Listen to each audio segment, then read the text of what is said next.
Salut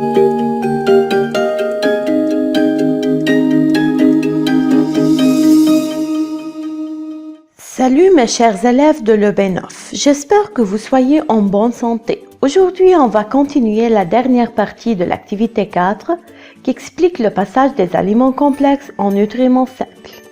N'oubliez pas de préparer vos outils et de suivre les instructions suivantes.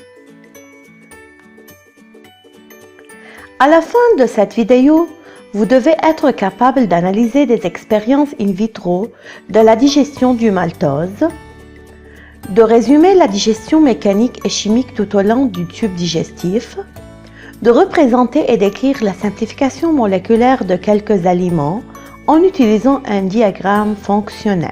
Rappelez avec moi qu'on a indiqué dans la vidéo précédente que le suc pancréatique contient 3 enzymes dont chacune agit sur un type bien déterminé de substrat. On a la trypsine qui agit sur les protéines, l'amylase pancréatique qui agit sur l'amidon, la lipase qui agit sur les lipides. De même, on a dessiné le diagramme fonctionnel qui représente la digestion des lipides et qui indique le deuxième rôle de la bile dans l'émulsion des lipides, puis le rôle de la lipase dans la décomposition de chaque molécule de lipides en un glycérol et 3 acides gras. Alors, si on continue notre voyage dans l'intestin grêle, alors on doit étudier comment la digestion du maltose aura lieu. Rappelez avec moi, l'amidon a été digéré dans la bouche sous l'action de l'amylase salivaire ou dans l'intestin sous l'action de l'amylase pancréatique. Il se transforme alors en maltose. Le maltose est un disaccharide formé de 2 molécules de glucose et qui doit subir encore une digestion pour devenir plus simple. Venez avec moi pour voir comment. Pour comprendre la digestion du maltose, on va utiliser une bandelette test du glucose qui ont pour rôle d'indiquer la présence de glucose dans le milieu. Pour utiliser ces bandelettes test, il faut suivre la procédure suivante. Tout d'abord, il faut tremper la bandelette dans le tube à essai qui contient l'aliment à tester. Après, il faut comparer la couleur obtenue sur la bandelette à la gamme des couleurs sur le récipient. Voilà, si la couleur est rose, alors pas de glucose. Si la couleur obtenue est foncée, de plus en plus, alors ceci indique une quantité de glucose de plus en plus grande. Les signes plus ici indiquent la quantité de plus en plus élevée de glucose. Pour cela, on prend un bain-marie à 37 degrés Celsius, c'est la température corporelle, dans lequel on plonge un tube contenant du maltose et de sucre intestinal qui doit contenir une enzyme convenable pour la digestion du maltose. Après un certain temps, on plonge une bandelette test du glucose dans le tube pour tester la présence de glucose.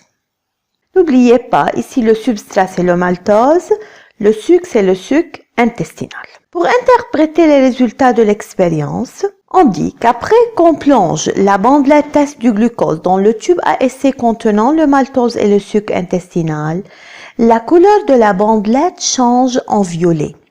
Ceci indique la présence du glucose. N'oubliez pas, chaque fois, l'interprétation a besoin d'une signification. Voilà, c'est la couleur violet qui indique la présence de glucose. Alors, on peut résumer que le sucre intestinal contient 5 enzymes. On a la lipase qui transforme les lipides en acides gras et glycérol.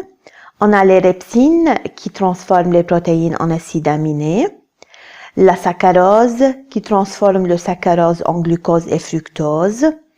La lactase qui transforme le lactose en glucose et galactose. Et la maltase qui transforme le maltose en glucose comme on a vu. Voilà un schéma qui nous représente la digestion du maltose par la maltase en 2 molécules simples de glucose. Maintenant, on a dans l'intestin grêle les nutriments qui sont des petites molécules solubles présentées dans l'intestin grêle et résultant de la digestion complète des aliments. On a le glucose, les acides aminés, les acides gras, le glycérol, on a l'eau, les vitamines et les sels minéraux. Mais rappelez toujours que l'eau, les vitamines et les sels minéraux ne subissent pas la digestion. Oui, ils sont déjà des simples molécules qui n'ont pas besoin d'être digérées. Alors, si on va résumer, la digestion est un ensemble des phénomènes chimiques et mécaniques qui se déroulent dans le tube digestif et qui transforment les molécules complexes des aliments en nutriments.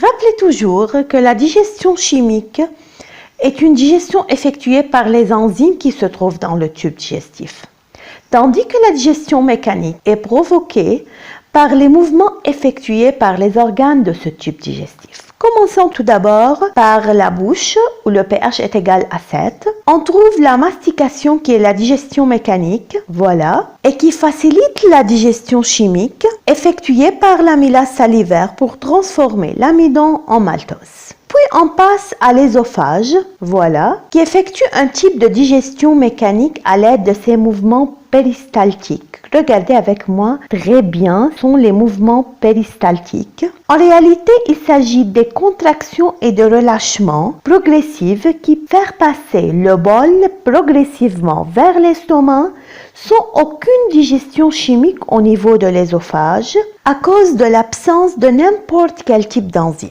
Après, on se dirige vers l'estomac où le pH est égal à 2. Ici, la digestion mécanique est un brassage effectué par les parois de l'estomac pour faciliter la digestion chimique effectuée grâce à la présence des glandes gastriques qui contient la pepsine et ce dernier à son tour transforme les protéines en peptides. Finalement, on arrive à l'intestin grêle où on a deux types de digestion mécanique.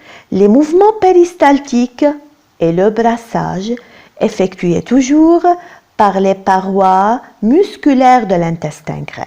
Tandis que pour la digestion chimique, on a deux types de sucres responsables de la digestion chimique. Ce sont les sucs intestinaux et le suc pancréatique, sécrété par le pancréas et envoyé vers l'intestin grêle. N'oubliez pas la bile sécrétée par le foie et qui aide dans la digestion chimique car il peut rendre le milieu basique et il peut émulsionner les lipides en des molécules plus dispersées. Pour le suc pancréatique,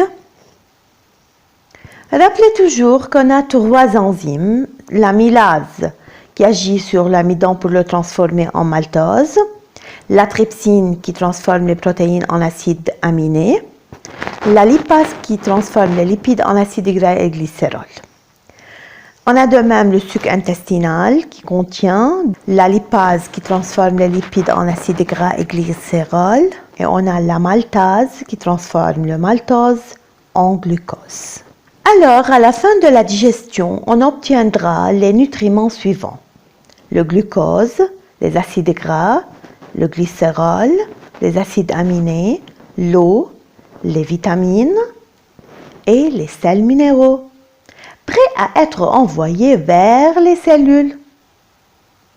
Maintenant, comme application, on va décrire ce diagramme fonctionnel en un petit texte. Rappelez, la description n'a pas besoin d'être justifiée, juste on décrit les détails de ce diagramme. N'oubliez pas, la légende en bas, il faut l'utiliser très bien, c'est-à-dire il faut utiliser le verbe et la notation de chaque symbole ou dessin dans le diagramme fonctionnel. Alors, voilà notre réponse. L'estomac produit le suc gastrique qui contient la pepsine, voilà la pepsine, qui transforme les protéines en peptides. L'intestin grêle produit le suc intestinal qui contient les répsines qui transforment les protéines et les peptides en acides aminés. Voilà, même on n'a pas mis tandis que ou bien alors que, juste on a fait la description. Alors mes petits, n'oubliez pas à la fin d'étudier les 6 premières colonnes du tableau 5 page 4 dans le guide support. N'oubliez pas de résoudre les questions numéro 8 page 10 et numéro 23 page 22 dans le guide support. Merci pour votre attention.